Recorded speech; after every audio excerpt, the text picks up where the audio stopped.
Salut, c'est Kenza, j'espère que tu vas bien.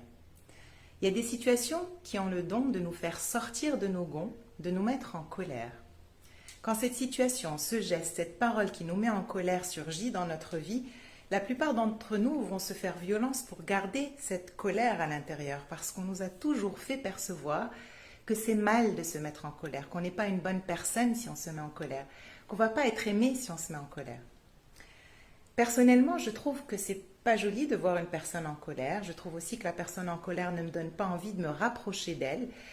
Mais je trouve que ce n'est pas non plus joli de garder cette colère à l'intérieur. Ne rien dire, ravaler et continuer d'avancer. Des fois, tu répètes 100 000 fois à la personne que cette attitude, ces mots, ce comportement te mettent en colère. Elle continue quand même.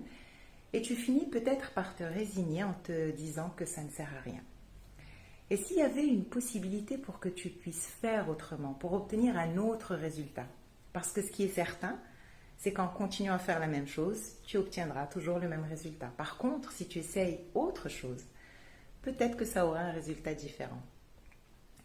Une des choses que tu peux faire pour changer les choses, c'est d'abord de te donner la chance d'être dans de bonnes dispositions pour faire passer le message dans un état de calme. Quand tu es calme, les mots qui sortent sont plus doux. Tu es plus dans un échange que dans un rapport de force. Et pour te conduire vers un état de calme, tu peux juste fermer les yeux et respirer. Avant d'aller voir la personne, quelques minutes, respirer avec les yeux fermés. Et pendant que tu es en train de discuter avec la personne, et ça pour moi c'est essentiel, c'est vraiment une clé, c'est de te rappeler de rester en contact avec ta respiration quand tu es en pleine discussion avec la personne.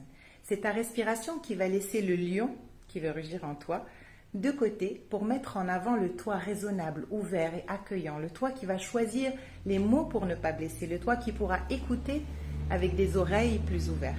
Avec cette version de toi, tu peux exprimer ton besoin et trouver des solutions ensemble avec la personne pour améliorer la situation. Ce qui est sûr pour moi, c'est qu'avec un toi plus paisible, tu obtiens un résultat plus paisible.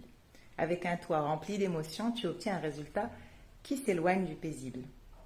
Et si tu ne sais pas comment utiliser la respiration pour t'apaiser, si tu veux avoir une guidance pour améliorer ta qualité de vie, j'ai développé un programme rien que pour ça, des outils simples, efficaces, mais qui sont là pour, disons, les aléas du quotidien. Parce que pour moi, c'est la somme de ces petits actes de tous les jours qui font un vrai changement dans la qualité de nos vies. Si tu veux en parler avec moi, clique sur le lien en bas ou en bio pour prendre rendez-vous. Je serai ravie d'échanger avec toi et voir comment je pourrais t'aider à vivre une vie plus allégée, avec moins d'émotions qui bousculent et plus de paix pour te construire une vie pleine de lumière. Clique sur le lien et on se parle très vite. À bientôt.